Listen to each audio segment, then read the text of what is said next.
तो दोस्तों आज की वीडियो में आपका स्वागत है। दोस्तों आज की वीडियो में हम यहाँ पर जो आपको एक घर दिखाई दे रहा है इसका क्षेत्रफल आसान तरीके से कैसे निकाला जा सकता है वो सीखेंगे। तो दोस्तों बहुत ही आसान है इस घर का क्षेत्रफल निकालना। तो चलिए इसका क्षेत्रफल निकालते हैं। दोस्तों यहाँ पर आपको इस घर की सभी भुजाओं की लंबाई दी हुई है। ये 40 मीटर है, ये 25 मीटर, ये 10, ये 10, ये 20 मीटर, ये 10 मीटर और ये 25 मीटर। तो दोस्तों इस घर का क्षेत्रफल निकालने के लिए सबसे पहले आपको क्या करना होगा, यहां से यहां तक एक टेम्परेरी लाइन आपको ड्रॉ करनी होगी। तो चलिए सबसे पहले इसको ड्रॉ कर देते हैं।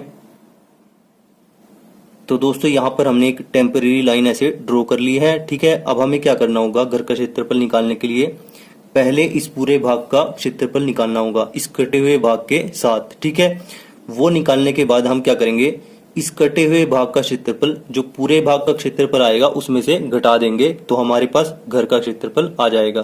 तो चलिए इसे निकालते हैं। पहले पूरे भाग का क्षेत्रफल निकालते हैं। मान लीजिए पूरा भाग है भाग 1, ठीक है, और ये कटा हुआ भाग है भाग 2। ठीक है, तो पहले पूरे भाग का यानी भाग 1 का क्षेत्रफल निकालते हैं। तो भाग 1 में हमारे पास क्या है, लंबाई कितनी है 40 मीटर और चौड़ाई कितनी है 25 मीटर। ठीक है, और सभी भुजाएं जो हैं वो 90 डिग्री का कोण बना रही हैं एक दूसरे के साथ। ठीक है, तो ये आकृति कौन सी होगी, हमारे पास आयत की आकृति होगी। ठीक है, और आयत का क्षेत्रफल क्या होता है दोस्तों, लंबाई गुना में चौड़ाई। तो चलिए इसको लिख देते हैं। भाग 1 का क्षेत्रफल जो कि एक आयत है क्या होगा, लंबाई गुना में चौड़ाई। और लंबाई कितनी है यहाँ पर हमारे पास 40 मीटर है और चौड़ाई कितनी है 25 मीटर। तो चलिए इसको यहाँ पर लिख देते हैं, लंबाई 40 मीटर, ठीक है, गुना में चौड़ाई कितनी है 25 मीटर। ठीक है, तो इन दोनों की गुना करके हमारे पास कितना आ जाएगा, 25 0 0 और 25 चौके 100। ठीक है, तो हमारे पास क्षेत्रफल कितना निकल के आया, 1000 वर्ग मीटर। ठीक है, क्षेत्रफल को हम हमेशा वर्ग में नापते हैं और यूनिट क्या है हमारे पास, मीटर है। अब दोस्तों बहुत ही आसान है, हमने पूरे भाग का क्षेत्रफल निकाल लिया है। अब क्या करना है, हमें इस कटे हुए भाग का क्षेत्रफल पूरे भाग के क्षेत्रफल में से घटा देना है तो हमारे पास घर का क्षेत्रफल आ जाएगा। तो चलिए सबसे पहले भाग 2 का जो कटा हुआ भाग है उसका क्षेत्रफल निकाल लेते हैं। तो यहाँ पर हमारे पास लंबाई कितनी है 20 मीटर की और चौड़ाई कितनी है 10 मीटर की। ठीक है, तो ये भी एक आयत आकृति का भाग है। ठीक है, इसका क्षेत्रफल क्या होगा, लंबाई गुना में चौड़ाई। तो चलिए इसको भी लिख देते हैं।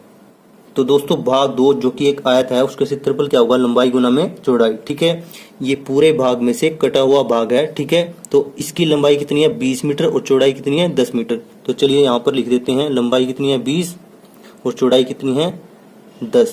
ठीक है, तो ये गुना करके कितना आ जाएगा, 20 गुना में 10 200 आ जाएगा। ठीक है, 200 वर्ग मीटर। ठीक है, अब हमें क्या करना है दोस्तों, इस पूरे भाग के क्षेत्रफल में से 200 को घटा देना है और हमारे पास घर का क्षेत्रफल आ जाएगा। ठीक है, तो चलिए घटा देते हैं। भाग 1 का क्षेत्रफल कितना आया था दोस्तों, 1000 वर्ग मीटर। ठीक है, तो लिख देते हैं यहाँ पर घर का क्षेत्रफल होगा भाग 1 का क्षेत्रफल माइनस भाग 2 का क्षेत्रफल। ठीक है, भाग 1 का क्षेत्रफल कितना था 1000। ठीक है, और भाग 2 का क्षेत्रफल कितना निकल के आया 200 वर्ग मीटर। ठीक है, तो 200 लिख देते हैं यहाँ पर और 1000 में से 200 गया तो हमारे पास कितना आ जाएगा 800 आ जाएगा, 800 वर्ग मीटर। तो घर का क्षेत्रफल कितना निकल के आया, 800 वर्ग मीटर निकल के आया। आई होप दोस्तों इस घर का क्षेत्रफल निकालना आपको अच्छे तरीके से आ गया होगा। दोस्तों यहाँ पर आपसे एक क्वेश्चन पूछा गया है, इसका उत्तर भी आप कमेंट बॉक्स में जरूर बताएं। अगर आपको ये वीडियो अच्छी लगी तो वीडियो को लाइक करें, दोस्तों के साथ शेयर करें। अगर आपने अभी तक चैनल को सब्सक्राइब नहीं किया है तो प्लीज चैनल को सब्सक्राइब कर लें। Thanks for watching this video. जय हिंद, जय भारत दोस्तों।